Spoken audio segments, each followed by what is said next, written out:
going. Of course, the NATO summit happened over this past weekend. We have the new strategic concept that's come out from NATO, targeting now a new target in the Pacific, and no surprise here, it's China. And we also have NATO announcing a whole bunch of moves before and during the summit. You have Finland and Sweden.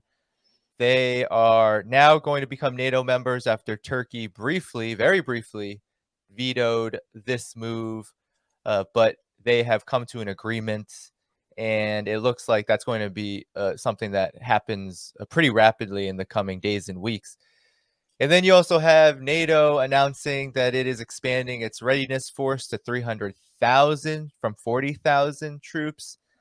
So it's been quite the week for NATO, but the week before the summit, we also had the BRICS summit, and the Western media completely blocked out the BRICS summit. There was not a single story on the summit itself. I think there was a couple of articles before the summit about how Russia was being a focus, or it's regaining a place on the international stage, a respectable place on the international stage at the summit, but there's nothing on the summit.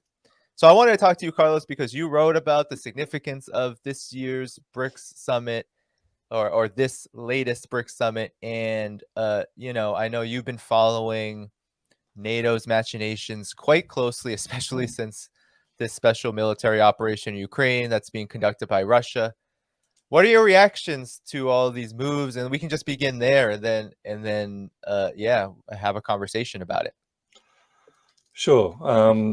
Well, first things first, and maybe most importantly, happy 101st birthday to the Communist Party of China, which I would contend is the world's largest and most successful political party, and an organization that is, broadly speaking, indispensable to the uplift of not just the Chinese people, but also, I would say, the global communist movement, certainly, and broader than that, the progressive movement of humanity for a brighter future.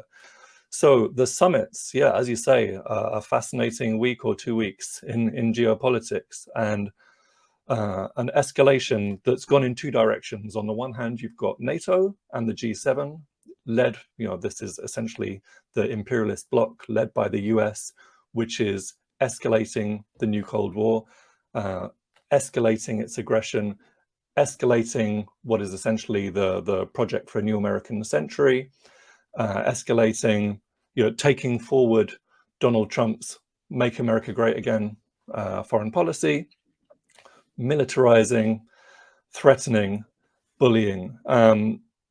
So, what's come out of the NATO summit? The major theme, obviously, is ramping up the war in Europe. And what's abundantly clear, the clearest theme of any from this NATO summit and from the last few months, the last 4 or 5 months of diplomatic activity related to the crisis in Ukraine, is that the US and its allies do not want peace. You don't hear a word from them about what can be done to negotiate a solution to this crisis in Ukraine. You don't hear a word from them about how they can resolve it, how they can bring about peace. They want to prolong the crisis. They're looking back to the 1980s. They're looking back to Afghanistan, and how the State Department and the CIA were able to gradually ramp up against the Soviet Union. They were able to gradually supply more and more arms, more and more finance to the Mujahideen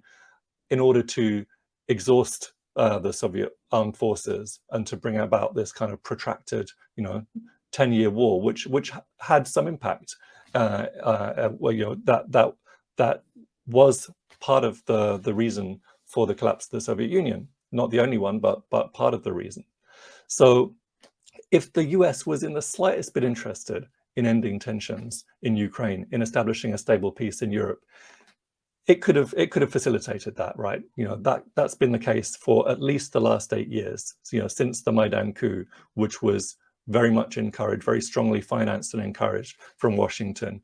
They could have encouraged the Kiev government to implement the Minsk agreements, right? They could have encouraged, or at least accepted that a federal solution for Donbass would have been on the table, but they didn't do that. They've constantly gone for a maximalist program of Ukraine becoming a part of NATO and becoming this permanent base for US hegemony in Europe and for threatening Russia. And that's how the whole question of national oppression of Donbass people became like a globally important issue, became a question of geostrategic significance. That's the whole basis for this tactical alliance that you've got in place now between, on the one hand, the US, on the other hand, Western Europe, on the other hand, the supposed, the Western Ukrainian, the supposed kind of Europhile liberals in Kiev and Lvov, and then, the so-called ultra-nationalists, i.e. fascists, who are actually kind of doing the hard work of brutally oppressing and murdering people, ethno-linguistically Russian people in Ukraine. So it's so clear that the US does not want peace in Europe. It's so clear that the US wants to prolong this war, and that's why they've successfully been able to persuade Europe to implement unprecedented and illegal sanctions against Russia and Belarus. It's why they've been able to persuade them to increase their spending, increase their contributions to NATO, increase their military spending, increase their troop deployment in Eastern Europe. So, if we'll talk about BRICS later, but if the theme of BRICS is peace and multipolarity, then the theme of the NATO summit is war and hegemony. Yeah, and then that was quite clear in just how the United States and NATO conducted themselves, and this came right after the G7 met, I believe, and I think it's a good time to get into just how coordinated all of this is. You had the G7 right before the NATO summit come together and say, "Oh, we're going to counter China's Belt and Road Initiative by throwing, what was it, 600 billion or so US dollars, which China achieved. China had spent that much on the Belt and Road Initiative 3 years by 2019, and now the expenditures are now in the trillions, and China is well ahead in terms of its in terms of its leadership in infrastructure development. But obviously, the G7 countries, this group of imperialists, felt like they had to do something about China. And China seems to be a recurring theme here because during the NATO summit, for the first time ever, China has become a focus of NATO. And NATO, I'm going to pull it up actually because I think it's important to read exactly what the strategic concept says about China, because I think it really gives us a good picture of what they're thinking. So here it is. Here's the NATO 2022 strategic concept. They haven't updated this for 10 years, this so-called strategy of NATO. And so I'm going to go to point number 13 because that's where they really mention China here. And it says the People's Republic of China's stated ambitions and coercive policies challenge our interests, securities, and values. The People's Republic of China employs a broad range of political, economic, and military tools to increase its global footprint and project power while remaining opaque about its strategy, intentions, and military buildup. The PRC's malicious hybrid and cyber operations and its confrontational rhetoric and disinformation target allies and harm alliance security. The PRC seeks to control key technological industrial sectors, critical infrastructure, and strategic materials and supply chains. It uses its economic leverage to create strategic dependencies and enhance its influence. It strives to subvert the rules-based international order, including in the space, cyber, and maritime domains. The deepening strategic partnership between the People's Republic of China and the Russian Federation and their mutual reinforcing attempts to undercut the rules-based international order run counter to our values and interests. And then right after that, it's almost like playing, speaking out of two sides of your mouth. They say we remain open to constructive engagement with China. So it's pretty clear that China is a big worry for NATO at this time and really this could be, I mean, my first impression was this sounds like it was written by the United States. I mean, you could just hear all of the talking points from Antony Blinken, from the Biden administration throughout its whole tenure thus far, rules-based international order, right? All of these terms thrown out to paint China as a threat. And this is, I think, significant because I mean, now it shows that these European countries, which make up the vast majority of NATO, have signed on with very little, if not any, challenge. What's your reaction to this? To what NATO is saying about China? Because it feels to me that you could just plug in the United States instead of China, and all of that would be true to some degree or another. Yeah, well, I mean, you and I certainly both know, because we're both founder members of No Cold War, which was launched a couple of years ago, and we've been watching since I guess 2011 with the pivot to Asia in the Obama administration, which was authored by Hillary Clinton, and then through the Trump's major escalation against China, the launching of the trade war, the revival of the Quad, and then with Biden, the introduction of AUKUS, this so-called trilateral security pact in the Pacific between Australia, Britain, and the US. Essentially a kind of white empire nostalgia club, but the real nature of which is essentially a nuclear submarine agreement, a deal to provide Australia with nuclear-enabled submarines, which is in a fairly clear violation of the Non-Proliferation Treaty. So we've been seeing this, constant escalation against China over the course of at least a decade, but particularly in the last 3-4 years. And obviously the pandemic comes into that, and the sloping of the shoulders and the attempts to shift the blame for the pandemic onto China, which, as we both know, has been able to suppress and handle the pandemic with just an unbelievable level of competence and humanity and efficiency. And the death rate is like 800 times less than that of Britain or the US. But the fact that it was first detected in Wuhan obviously gave American imperialism the opportunity to say that this was all China's fault. You've got the Biden administration still putting out the lab leak theory, in spite of the fact that it's thoroughly debunked.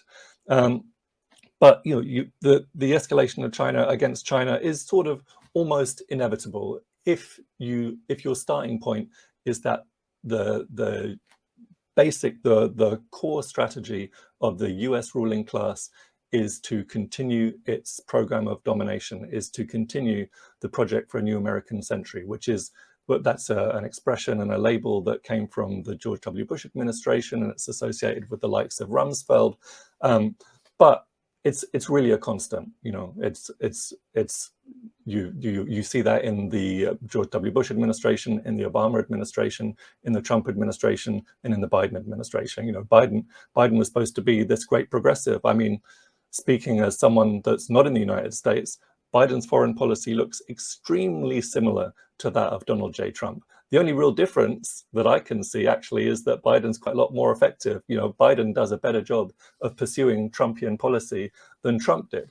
But China is kind of the obvious enemy, right? US imperialism has to have an enemy, and China's the obvious number one choice. And this is a long-term, strategic project going back to 1949, going back to the Chinese Revolution. How did the US respond? How did the Truman administration respond to the Chinese Revolution?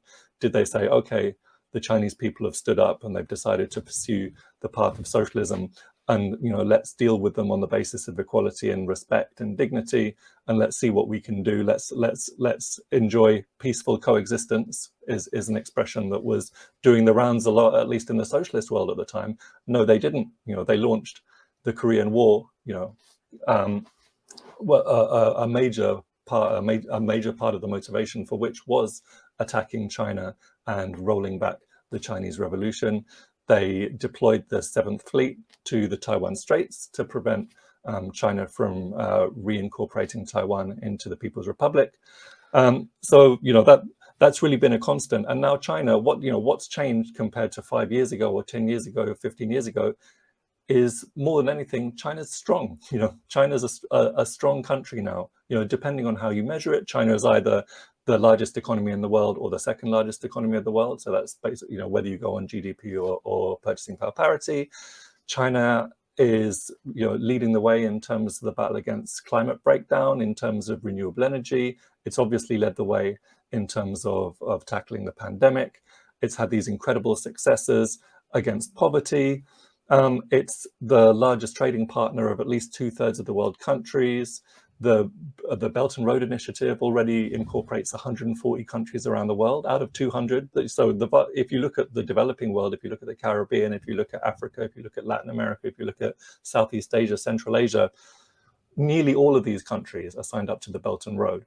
So China's kind of constructing this multipolar world around the imperialist hegemonic group, led by the US, or what Samir Amin referred to as the triad, right? He talked about the North America, Western Europe, and Japan as being the triad of the global imperialist system. So China's been very successfully and quite quietly and very effectively building this multipolar framework that's rooted in the international institutions, it's rooted in the UN, it's respectful of international law, it's respectful of the UN Charter, but it runs directly counter to the interests of imperialism and hegemony.